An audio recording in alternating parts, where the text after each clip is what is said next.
Le plaisir s'en vient parce que là, on va commencer notre premier segment aubergiste à boire et j'invite Maxime Boivin à se joindre à nous. Looking in my go-go, good luck for the Skittle, hamster heat, and the potatoes are in the place.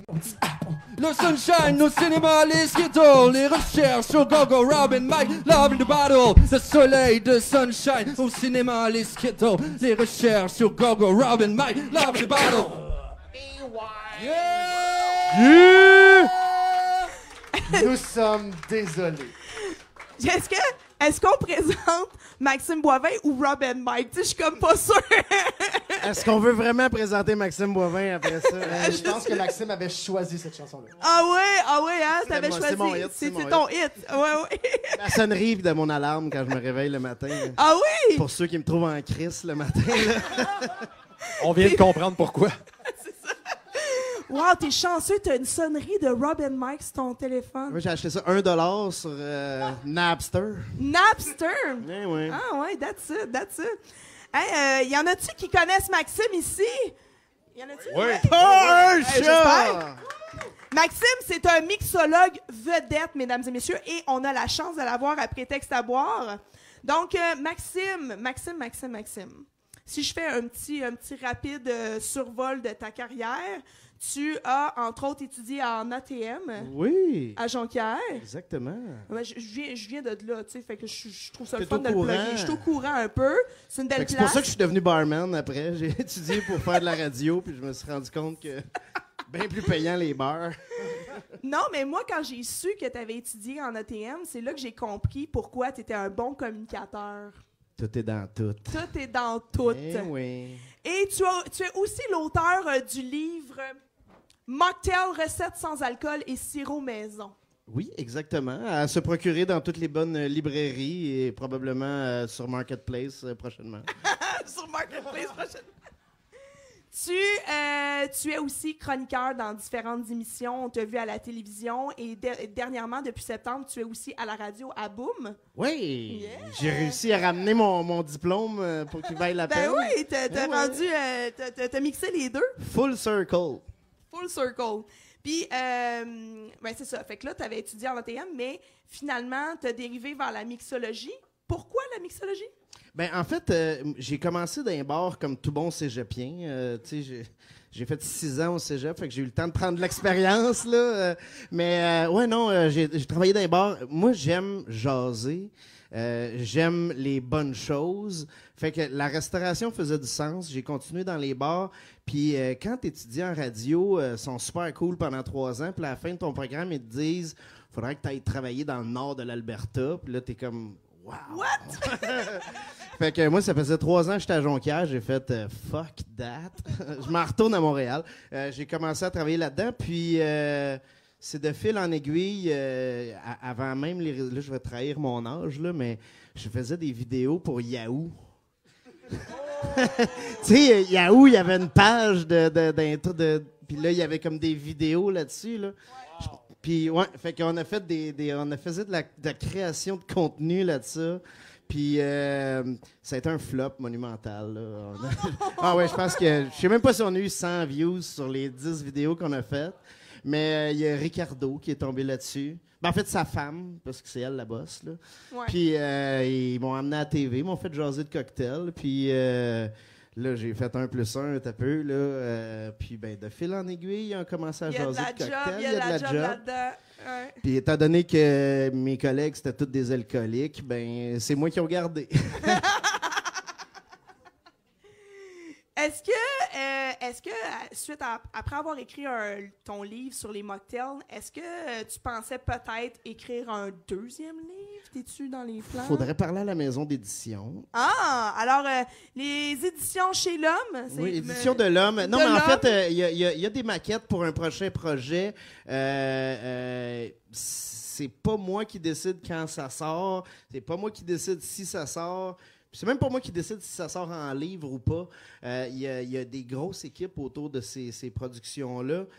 Moi, j'ai du contenu en masse. Puis ça a été un succès le premier, fait que je vois pas pourquoi, tu sais, c'est Je cogne à la porte, je gratte là, dans la porte de la maison d'édition, puis à un moment donné, ils vont peut-être répondre. Fait qu'on leur en envoie un beau message, hein, Édition de l'Homme. Salut. On veut un deuxième livre. Ben, je te pose une question comme ça, si tu me permets de 10 secondes. Comment ça fonctionne, en fait? Est-ce que tu prévois déjà quelque chose que tu as à présenter? Est-ce que tu as déjà vraiment un plan, puis là, tu pitches ça aux éditions, puis advienne que pourra, ou t'attends tu présentes une maquette. Habituellement, ils te demandent un espèce de descriptif, un one-pager qu'ils appellent là, dans le milieu. Puis, ils te demandent un genre de table des matières qui ne sera pas nécessairement comme coulé dans le béton, mais pour voir si tu es capable de faire pour de vrai comme 90 pages. Puis après ça, ça part dans l'univers, puis là, tu n'as jamais de nouvelles.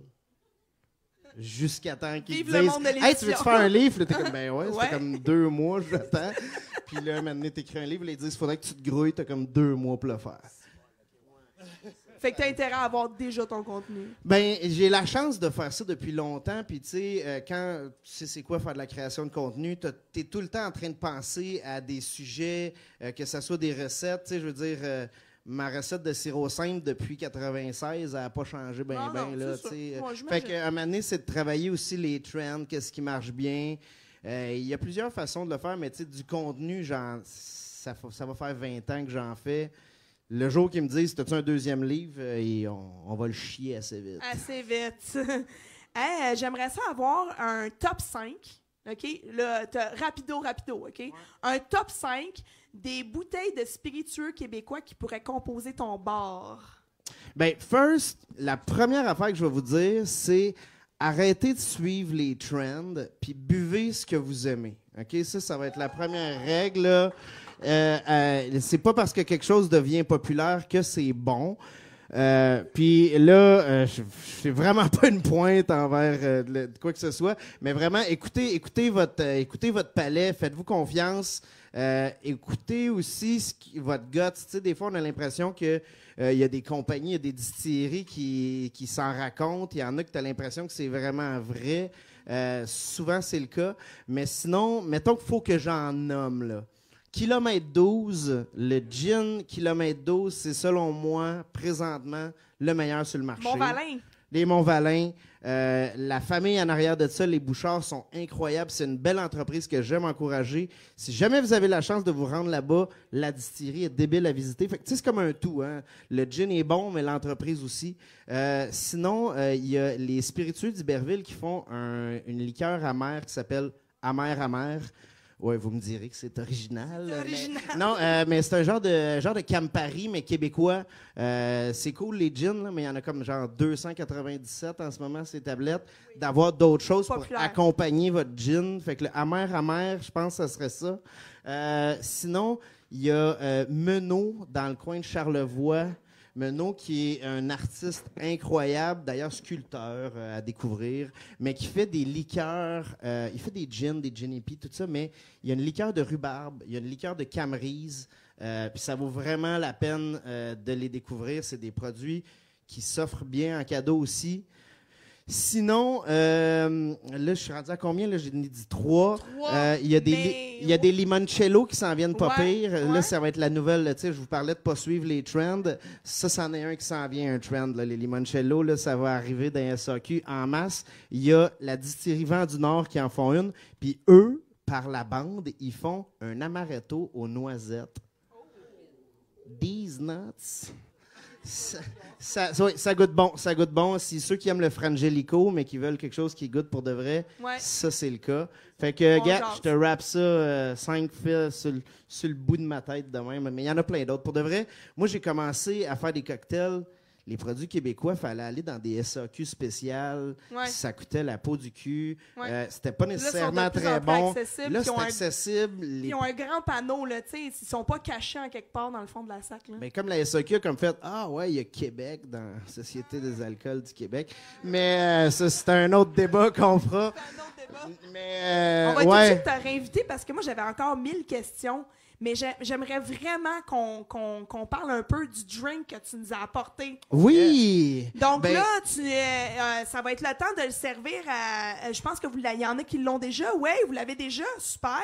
Ben, je me suis retenu de pas le nommer dans mon top 5. Ah ouais. Parce que c'est sûr que buvez local, hein, que ça soit de la bière, mais que ça soit du fort aussi. On est vraiment chanceux dans le coin. On a la Terre à boire qui fait un gin, mais aussi une vodka. Là, tu m'as amené une nouvelle bouteille aussi que j'ai Le découvert. reflet du terroir, une brume anisée. Fait que ça, c'est vraiment cool de pouvoir aller chez les producteurs puis de découvrir des produits qui sont pas nécessairement sur les tablettes de la SAQ. Fait que allez les voir à Saint-Blaise. La gang, en plus, sont cool. Il y a le service qui est un peu long, là.